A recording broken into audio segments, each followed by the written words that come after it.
আজকে আমার পছন্দের একটি আইটেম রান্না করতেছি। তো এগুলা কি বলেন তো? এগুলা কিন্তু শুটকি, আর এটা কিন্তু সামুদ্রিক শুটকি মাছ। আর এই শুটকি মাছ কিন্তু আমার অনেক ফেভারিট একটি শুটকি মাছ। তো আমি যখন কক্সবাজার গিয়েছিলাম তখন কিন্তু আমি এই শুটকিটা নিয়ে আসছিলাম। তো হ্যালো এভরিওয়ান, আসসালামু আলাইকুম। যে যেখান থেকে আমার ভিডিওটি দেখছেন আশা করি আপনারা অনেক ভালো আছেন। তো আলহামদুলিল্লাহ, আল্লাহর রহমতে আমিও বেশ ভালো আছি। আজকে দেখতে পাচ্ছেন আমি একটি আনকমন শুটকি রান্না করতেছি, আর তাও আবার মাটির চুলায়। তো অনেক বছর পরে কিন্তু আমি মাটির চুলা রান্না করতেছি, যেহেতু আমি এক জায়গায় চলে আসছি বেড়ানোর জন্য। তো আমার মামির বাসায়, তো সেইখানে কিন্তু দেখতেছিলাম মামির বাহিরে মাটির চুলা আছে, তো তাদের গ্যাসের চুলাও আছে। বাট দেখলাম যে সে মাটির চুলার মধ্যে মাংস রান্না করতেছে। তো আমি বললাম যে মামি, আমি এই শুটকিটা আমার খুবই ফেভারিট, তো এই শুটকিটা আমি যেহেতু নিয়ে আসছি, তো এই শুটকিটা একটু আমার জন্য ভুনা করে দাও। তো মামি বললো যে আচ্ছা ঠিক আছে। পরে আমি চিন্তা করলাম যে না, আমিও তার সাথে একটু হেল্প করি, মানে আমি একটু নাড়াচাড়া করতেছিলাম আর কি। তো আমি যেহেতু কক্সবাজারে গিয়ে অনেক অনেক আইটেমের শুটকি কিনে আনছিলাম, তো সেইখান থেকে কিছু কিছু শুটকি কিন্তু আমি অনেকজনকে গিফট করছি। যেমন মামির বাসায় আসছি, তখন মামি বলে দিয়েছিল যে আমার জন্য কিছুটা শুটকি নিয়ে আইসো। তো সেই জন্য কিন্তু তার জন্য অল্প কিছুটা শুটকি নিয়ে গেছিলাম। আর সেখান থেকে কিছুটা শুটকি কিন্তু আমি এখানে ভুনা করতেছি।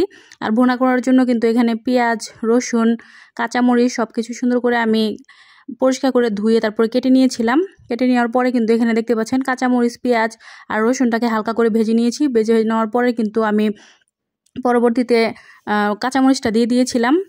তারপরে কিন্তু এখানে হলুদের গুঁড়া, মরিচের গুঁড়া, পরিমাণ মতো লবণ সব কিছু দিয়ে মশলাটাকে ভালোভাবে কষিয়ে নিতেছি। কষিয়ে নেওয়া হয়ে গেলে কিন্তু আমি এখানে শুটকি মাছটা দিয়ে দিব। শুটকি মাছটা কিন্তু ফার্স্টে আমি সুন্দর করে গরম পানি দিয়ে ধুয়ে পরিষ্কার করে নিয়েছি। আর এখানে কিন্তু ছোট্ট একটা আলু ছিল, সেই আলুটাও আমি কুচি কুচি করে দিয়ে দিয়েছি। তো একটু আলু দিলে কিন্তু খেতে আর একটু বেশি টেস্ট হয় আমার কাছে আর কি।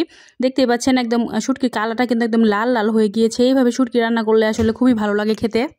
শুটকিটা কিন্তু এখন সুন্দরভাবে আমি এই মশলাটার সাথে ভালোভাবে কষিয়ে নেব। তো কষাতে একটু সময় নিয়ে কষাতে হবে, 10 থেকে 15 মিনিট টাইম নিয়ে এটাকে কষাতে হবে। যত সুন্দর করে কষাবো ততই কিন্তু খেতে টেস্ট হবে। তো কষানো হয়ে গেলে কিন্তু আমি পরিমাণ মতো ঝোল দিয়ে দিব। ঝোল দেওয়ার পরে কিন্তু প্রায় 15 থেকে 20 মিনিট আবারও রান্না করে নেব।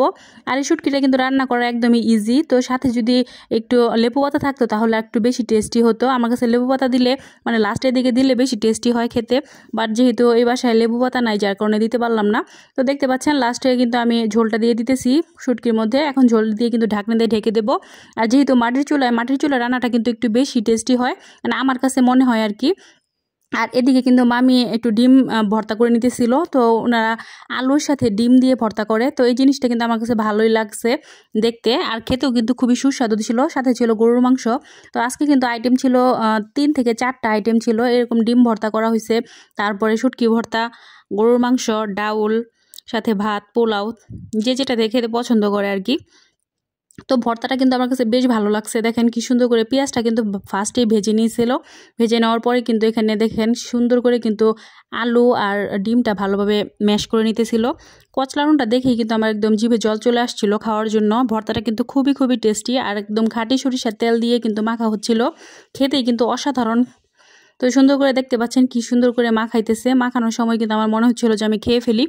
আর খেতে কিন্তু ভীষণ ভীষণ টেস্টি। আপনারা একবার হলো ট্রাই করে দেখতে পারেন এই ভর্তাটা। আপনাদের কাছে অনেক ভালো লাগবে। গরম ভাতের সাথে একদম জমে ক্ষীর হয়ে যাবে এই ভর্তাটা। সাথে যদি একটু ঘি নেন তাহলে তো আরও মজা লাগবে। তো আমার কাছে কিন্তু এই ভর্তাটা খুবই পছন্দ হয়েছে।